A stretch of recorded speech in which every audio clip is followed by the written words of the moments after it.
बिस्मिल्लाहिर्रहमानिर्रहीम। मुसलमानों की तारीख में एक अजीब व गरीब शख्सियत नुमाया है जिसका नाम काजी सरे इब्न हारिस है। इस शख्सियत ने रसूलुल्लाह सल्लल्लाहु अलैहि वसल्लम के ज़माने में इस्लाम कबूल किया, मगर उसकी हज़रत सल्लल्लाहु अलैहि वसल्लम से कभी मुलाकात ना हो सकी, इसलिए वो सहाबी का दर्जा हासिल ना कर सका और ताबईन में हुआ।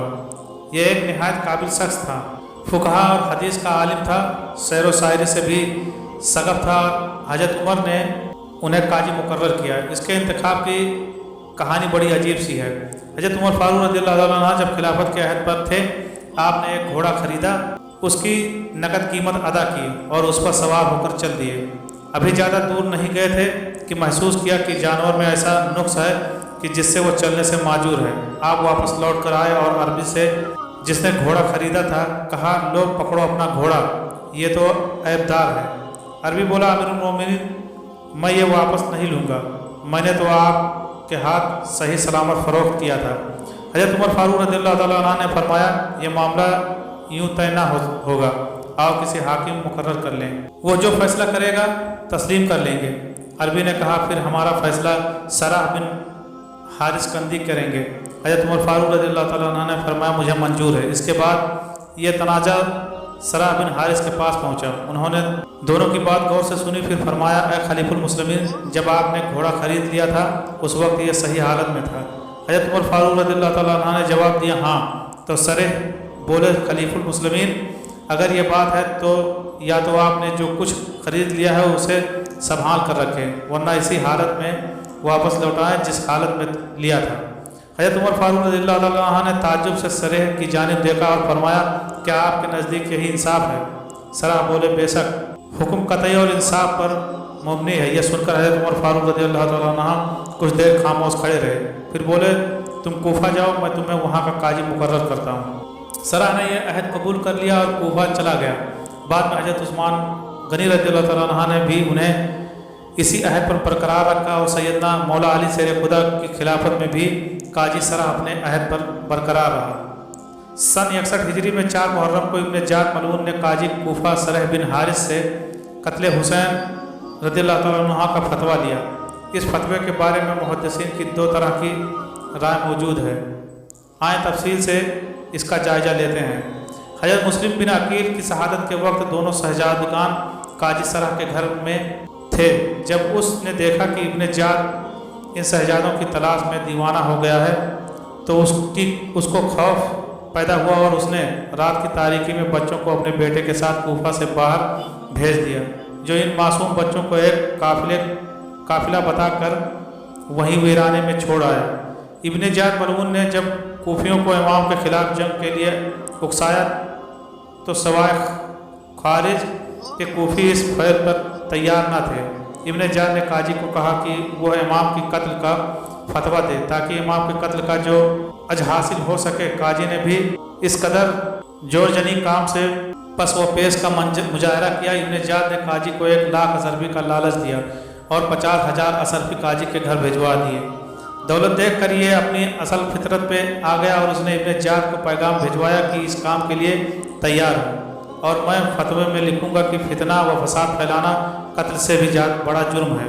इब्न जाद तो ये चाहता ही था कि काजी ऐसा कोई भी फतवा दे दे जिसे लोगों को दिखाकर उस कबह काम पर उकसाया जाए।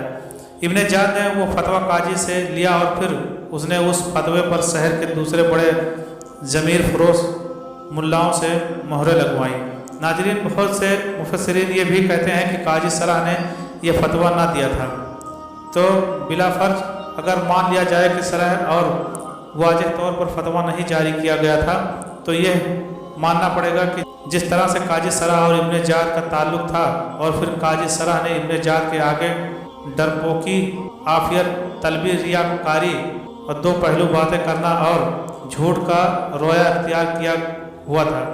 और इसी तरह से इब्न जाद का काजी सराह के झूठे दस्तखत और महर का इस्तेमाल करना, इसकी कुली बातों से नतीजा गिरी और गलत कयास का समझना या काजी सराह का कुल्ली तौर पर इमाम हुसैन रज़ियल्लाहु ताला अन्हु के क़याम पर सवालात उठाना इब्न जाद के लिए काफ़ी था कि वो लोगों को नवाज़े पैगंबर के कत्ल के लिए तैयार करे और फिर दूसरे बेदीन मुल्लाओं से इस पर मोहर लगवाए। इसलिए अगर ये मान लिया जाए कि इस फतवे के सच्चे होने की कोई मजबूत रवाज या सनद नहीं है, तो फिर इस बात पर तो सभी रावी मुत्तफिक हैं कि काजी सरा बहरहाल मौला इमाम हुसैन के साथ खड़े नहीं हुए। यजीद की मजम्मत तो दूर की बात है, अपने अहद से इस्तीफ़ा देने की भी जहमत नहीं की। खानवाद रसूल सल्लल्लाहु अलैहि वसल्लम दिन दहाड़े बेदर्दी से कत्ल हो गए, मगर काजी सरा ने बतौर चीफ जज एक लफ्ज़ भी ना कहा। ऐसा जज जो ज़र्रा पुख्तर का फ़ैसला तो यहूदी के हक़ में कर दे और अल्लाह के आखिरी नबी सल्लल्लाहु अलैहि वसल्लम के आला औलाद के कत्ल पर खामोश रहे, इसकी काबिलियत और अलमियत किस काम की। सहा करबला के बाद कूफा के हालात ख़राब हो जाने और मुख्तलिफ क़याम और तहरीकों के उठाने की वजह से काजी सरा तकरीबन 9 साल तक अपने अहद से किनारा गिर रहे। मौरखीन ने इसकी वजह आफियत तलबी और अदम अमनियत बयान की है। इब्ने खल्दून के बकौल मुख्तार सफ़ी ने कूफा पर तसल्लुत हासिल करने के बाद काजी सरा को कूफा के मनसब कजावात के लिए मुकर्रर किया, लेकिन मुख्तार के सिपाहियों ने उस पर एतराज़ किया। काजी सरा भी इन एतराज़ को सुनकर खौफजदा हुआ और बीमारी का बहाना बनाकर खाना नसीन हो गया। मुख्तार भी इन एतराज़ात के नतीजे में काजी सरा को माजूर करने पर मजबूर हो गया। यह शख्स जानता था कि यह क़याम आरजी हैं और इनमें मुदाखलत ख़तरनाक है। कूफा में मुख्तलिफ हुकूमतें व सोर्सें होती रहीं, लेकिन ये किसी का भी हिस्सा नहीं बना। बाद में अब्दुल मलिक बिन मरवान की हुकूमत में दोबारा कूफा का काजी मुकर्रर हुआ। इस दौरान अब्दुल मलिक बिन मरवान ने हज्जाज को कूफा का गवर्नर बनाया और काजी सरा इस वक्त न सिर्फ कूफा का चीफ जस्टिस था, बल्कि हज्जाज के मशवरे में शुमार होने लगा।